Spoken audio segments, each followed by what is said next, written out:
Les travaux du colloque organisé par le parti Union Progressiste Le Renouveau dans le cadre de la deuxième édition des Journées de l'Union ont pris fin ce vendredi 28 février au Palais des Congrès de Cotonou. Cette deuxième journée, dédiée à la commémoration des 35 ans de la Conférence nationale des forces vives de la nation, a réuni comme la veille d'éminentes personnalités du parti de la mouvance présidentielle. Lors de cette seconde journée, deux anciens journalistes ont partagé les réflexions sur l'idéologie des acteurs de la presse nationale à l'époque. On doit faire quelques confessions pour dire que nous avons pris parti, on n'a pas bien travaillé.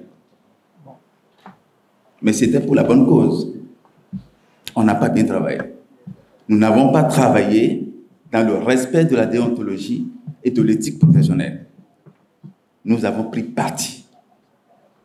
Notre problème à l'époque, c'est de tout faire pour nettoyer le PRPB, pour ranger le PRPB, pour ranger ce régime. Parce qu'effectivement, les Béninois étaient impactés négativement. Et nous-mêmes, nous étions impactés. À l'ORTB, à l'époque, un office subventionné, les subventions n'arrivaient pas. Et donc, les retards de salaire nous frappaient également. 5 mois, 6 mois, 7 mois, 8 mois. Et donc, nous-mêmes, on est impactés. La population est négativement impactée. L'économie, naturellement, était totalement délabrée. Les finances gravement lessivées. Le pays, comme le dirait l'autre, était fracassé, fragmenté totalement. Tout ce qu'on faisait comme interview était préparé. On sélectionnait les interlocuteurs en fonction de leur position. Les questions étaient préparées, orientées. Et l'objectif, c'est de déstabiliser le régime. Le panel de cette deuxième journée a exploré la gouvernance économique et sociale du Bénin depuis la conférence nationale de février 1990. Les intervenants ont mis en lumière plusieurs aspects clés de cette période. La situation était vraiment catastrophique.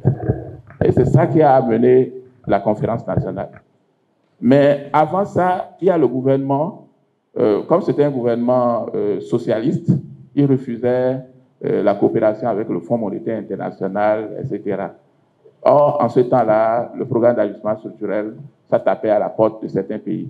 Je peux vous dire déjà que de 1990 à 2015, on n'a pas vraiment une politique économique autonome. Quand le gouvernement Soglo était là, ce sont les programmes d'ajustement structurel qu'on a essayé d'appliquer. Et c'est pourquoi, on comprend pourquoi pendant la conférence nationale, il n'y avait pas de...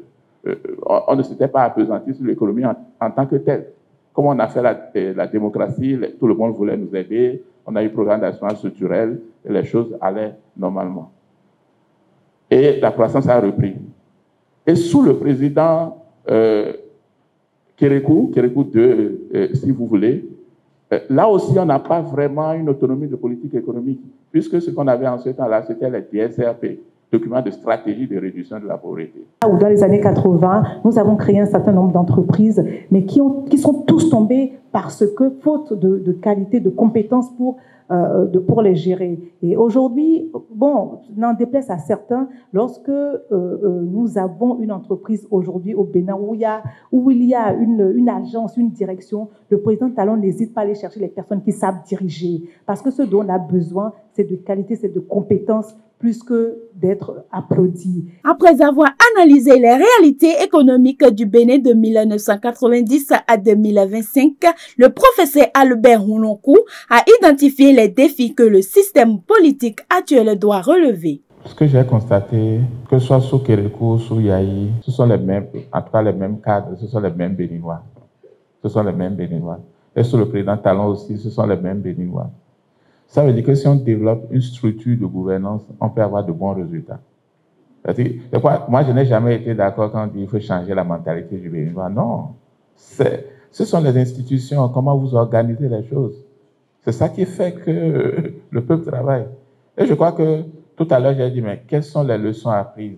Et chacun doit apprendre des leçons, que ce soit le député ou le cadre de l'administration, tout le monde doit apprendre des leçons. À l'issue des échanges, Gérard Agbenossi, secrétaire général et représentant du président de l'UP, le Renouveau, Joseph Fifame Djogbenu, a exprimé sa gratitude envers les militants et experts ayant participé aux travaux. Il a également souligné les points saillants de ces 2 jours de rassemblement. Nous avons entamé nos travaux par le mot introductif du président du parti, qui a posé les bases d'une réflexion profonde sur l'histoire sociopolitique de notre nation. En revisitant le contexte de la conférence nationale de 1990, nous avons pris conscience des acquis indéniables qu'elle nous a légués, mais aussi des nombreuses problématiques restées en suspens. Cette analyse nous invite, en tant que responsables politiques, à assumer nos responsabilités avec lucidité et engagement pour parachever l'œuvre entamée par nos devanciers.